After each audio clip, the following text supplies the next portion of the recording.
So when I was younger, I had met this girl. We went to the same summer camp or whatever. She was the typical light skin, nice body girl, light eyes, very, very pretty girl. And we like 12 or 13, you know. Bro, word to me, every time I see her stories, it just remind me of growing up in New York. So long story short, we befriended each other in summer camp. We was hanging out every day. Like, I thought we was besties. We outside chilling one day, we're having a great old time, and the boys come outside, right? So as soon as the boys come outside, this bitch start acting mad weird. She ain't sitting next to me no more. I'm asking her questions. She not talking back to me. Like, Typical. So after a while, I'm like, what's wrong with you? Like, what's going on? And she was like, oh, I can't be around you. I'm like, why? She was like, because you're ugly. Oh, nah. She was like, you're ugly.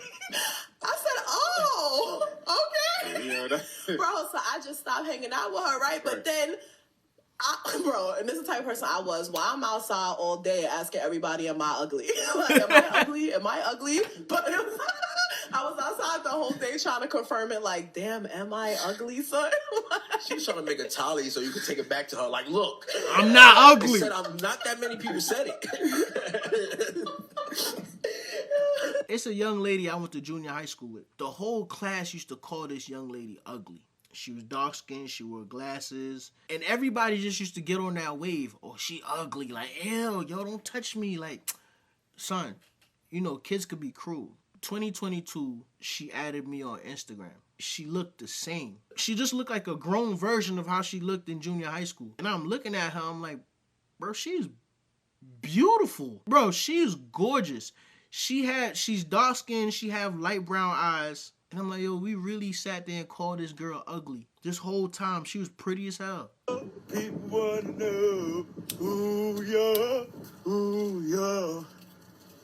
And I tell them, I'm not running. I don't got nothing. No, we just chilling, bro. What the Yo, we just chilling, bro. You touching me like that for? What do you mean? You recorded? I thought we were boys. What you mean? Come on, bro. Where you know me from? Where do I know you from? Where you know me from? I know where you from. Where you know me from? me from? I'm about to punch you, that's why. You're gonna punch me? Gangster. You're threatening me? Why you touching me? Are you threatening me right now? Why you touching me? No, I'm asking if you're threatening me. Why you touching me? You just say you're gonna punch me. New York City police officers in a nutshell. Run down on this man. Now, you know what? Maybe something happened before the camera came on. Maybe he did something before the camera came on. I don't want to use my experiences in this situation, but New York City police officers, the shit never really changes. They run down on you, antagonize you, try to push your buttons, get you to react a certain type of way, and boom, now they got a charge. Now they got a reason to lock you up, take you to central bookings. I just saw this video where this mom is talking about how she has a favorite, but she'll never tell her kids which one is the favorite, but she favorites the boy, and that she loves her daughter, but her son and her have like this unbreakable bond. And somebody in the comments was like, yeah, it reminds me that boys are loved and girls are raised. As a girl who was raised, we always end up being there for our mom, and the boy dips. So obviously this isn't going to apply to you now, but when you're older and God forbid you end up in hospice or whatever, that girl is going to be taking care of everything while that boy is off living his life. So cherish them both as equally as humanly possible, because it's not going unnoticed that you favorite your son. I feel as though every parent is going to have a different type of bond with one of their kids. As long as you treat both your kids with the same amount of love, I don't really see a problem. As long as you're not over there like, I'm going to provide this type of opportunity for this child, I'm not going to do the same for this one. As long as you're not doing that, I really don't see a problem. I feel as though it's human nature that you have different bonds with different people, and your kids are no exception. It's just that as long as you don't act on that, you might like doing certain things, and one of your kids might like doing that same shit, whereas your other kids could care less about that. Understand where you might have a favorite because you and this particular child have similar interests. Dating is a competitive sport. And whether you like to believe it or not, you are always in competition. You compete for the job, you compete for the schooling, and you also compete in love. That's why I'll never get when girls be like, oh, I ain't competing for no nigga. But you are. You want a good man that can provide, protect, and pay bills, you gotta earn them. One good woman is worth 1,000 bitches. That's the math conversion. All right, fellas, let's confuse the ladies for a second with a football analogy. Let's take dating as the NFL. Let's say the Super Bowl is marriage, right? Bro, before you can even get to that point, you gotta play in a couple scrimmages. That's the Texan phase where a lot of games are being played. Listen, you want to touch down in her end zone, you gotta exploit her weaknesses inside her defense. You see, that's why knowing your personnel is important. See, I got this one homeboy, he's like Pat Mahomes. Doesn't matter what defense a girl throws up against him, he's gonna score. We all have that one friend. I don't care who she is, he gonna find a way to break her down. I'm pretty sure in every friend group, there's a guy like that. See, now with that being said, you gotta know how to read a woman's defense, right? Women make up rules for guys that don't like and break rules for the guys they do like. See, when she was with you, she might have been playing to prevent on 1st and 10. But with a guy who she like, oh, it's cover one. And they running all verticals with Deshaun Jackson, all verticals. Now, after something materializes from a couple of those scrimmages, now you're going into the regular season, right? So you guys are going on dates, you guys are traveling, you guys are having sex consistently now. The playoffs, that's when y'all go together real bad like JT. But you're still fighting to make it to the Super Bowl. Now, remember, there are 82 games in the NBA season. Track star Olympians train for 4 years just to run for less than 10 seconds. I'm going to let y'all figure out what I mean by that one. I usually use a car analogy when it comes to dating and relationships, but that football analogy is perfect. It's always a competition between the two of y'all. You have to realize that you're competing with people on the outside also. I never thought about it like that. It'd be a lot of games being played at the beginning. But as things go by, the more you be around that person, the more you understand their playbook. Imagine you watching all my videos, laughing your ass off, but you still ain't subscribed. You got commitment issues, dog? It's free. It is free for you to subscribe and hit the notification bell. That way, YouTube not going to control when or how you see my videos. Come on, people. What's going on?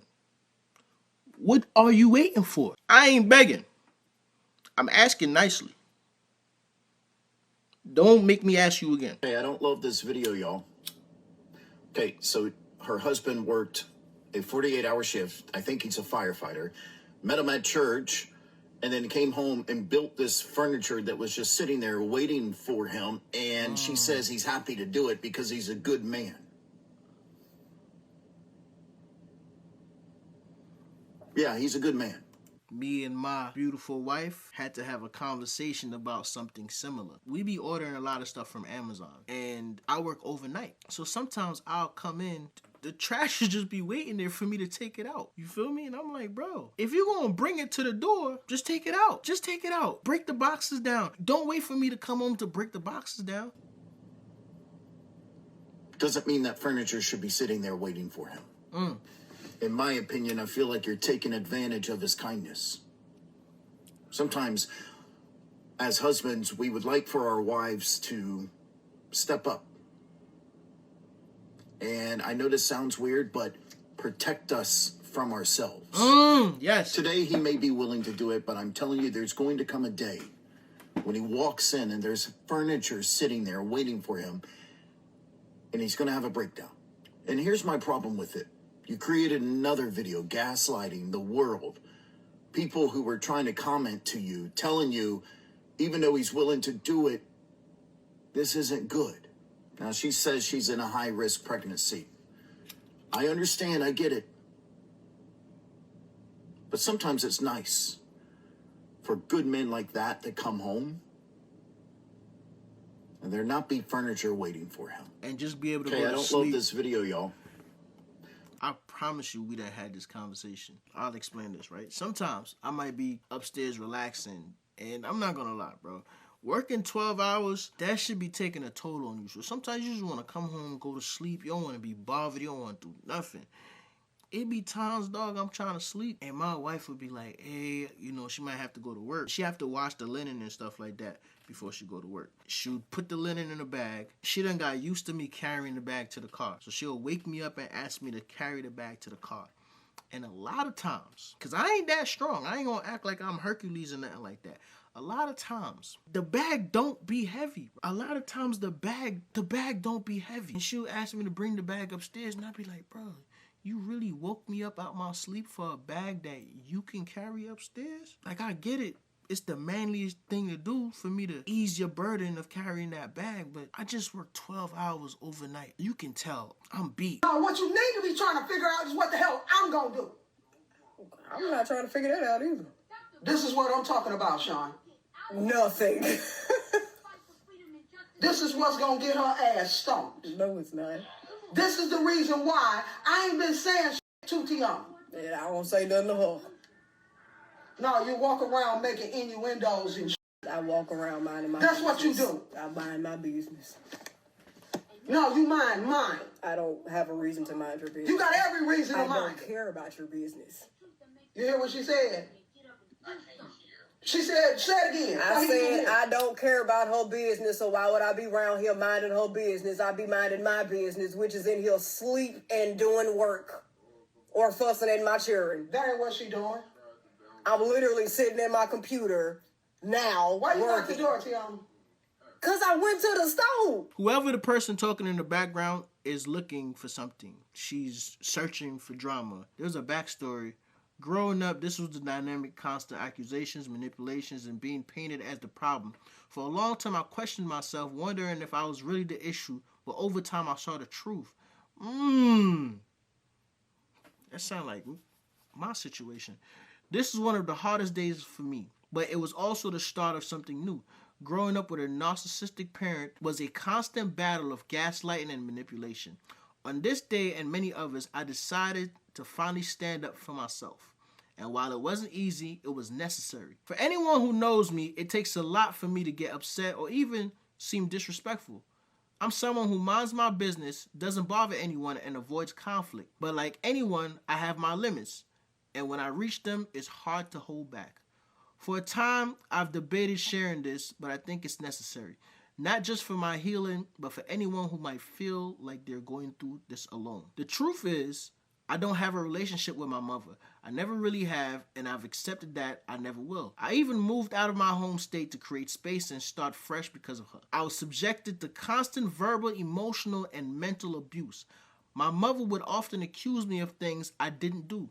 I was accused of stalking her, poisoning her, having people follow her, having hidden cameras in my house, wiretapping her phone, and even trying to get rid of her. I can't even explain where these accusations came from, but they were relentless. I tried everything to create peace, but nothing worked. Ultimately, I had to make the difficult decision to stop paying rent just to force an eviction and escape the situation. I share this not for pity, but to shed light on a reality that so many people experience in silence. It took me time to understand that setting boundaries and walking away doesn't make you a bad person. I remember in one video I shared with you guys my experience growing up. I do know for sure I need therapy. So I need to go to somebody professional for help because I have internalized a lot of things and continue to internalize a lot of things. And every once in a while, it shows itself. The things she's saying, I've experienced. It got to a point where I was definitely questioning if I was the problem. But then you got to understand, while I was going through these things, I was 11, 12 years old. So imagine a grown adult talking about you in third person, calling their family members and saying, I don't know why they're in here. I don't want them here. I'm not doing shit. I'm literally just sitting on this table drawing. Like, why are you talking about me like this?